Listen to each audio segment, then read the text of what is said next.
What about after you made the impact? Yeah.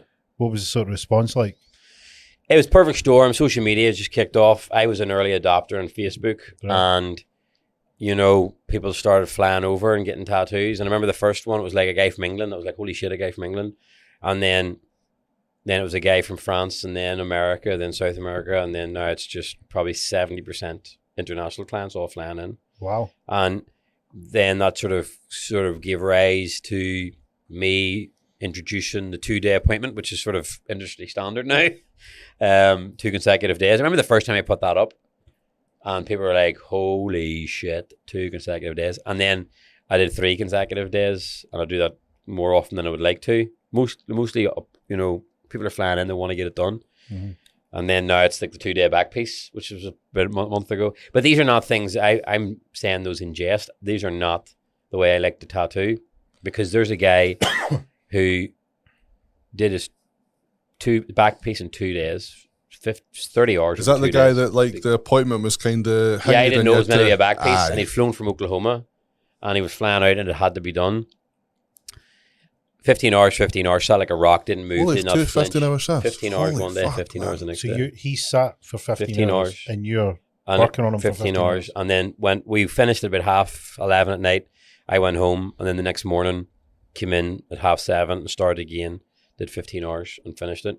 30 hours, which is essentially a week's work in 2 days. That's a fucking... I was tired. And he sat like a rock. I couldn't have done it if it wasn't have been him. If he had been moving or flinching. Yeah. Because see, the thing is, when you go in past 7 hours, I can comfortably do 8 hours, no problem. See, I hit 9, I can get very snappy. It takes a lot out of you. You know what I mean? If especially if you're doing an arm and you're tattooing it, and they want to look at you I'm like, listen, would you fucking stop moving your arm? That's not what I'm like during the 7 hours. Yeah. And I will say, but if I know someone's doing 10 hours, look, see when we get to about 8, 9 hours, I'm probably gonna be a bit of a dick. You're gonna want to probably hate me, but we'll get over it. I'll say it once and it'll be totally fine. And at the end of the session, you're buzzing, you're all having the crack, but you're entering into a territory which isn't fucking normal. Do you know what I mean? Like, imagine being in a lift for 7 hours. Sooner or later you're gonna disagree on something. Chris, I get there in about 4 minutes. 4 minutes. I mean, 9 hours is good. 9 hours. So really 15 hours over 2 days. Yeah, it's pretty. It's quite tiring, and then you're in again the following day. Yeah, that's the thing is they're doing it the next day with no reprieve. Switching on is hard. That's the hardest part, I think, for tattooing is like you have to just.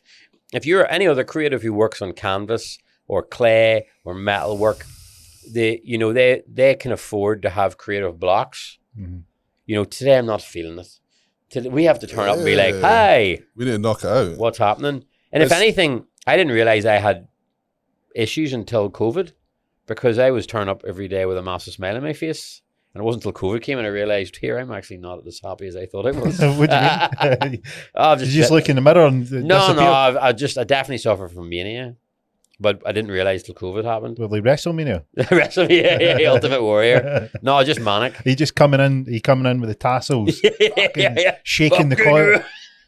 Well, actually, in the height of it would be like that. Yeah. Poor wife has to suffer it, like, pure manic episodes. So what's it like with man? Is it super high, super low? Oh, ridiculously high. Right. And then the low's not so... And you wouldn't get it in the shop? Would it be... Oh, I do. And I know, and it's weird when once you realize it, you really realize it. Right. Like, I was blissfully unaware for years, like so unaware for years.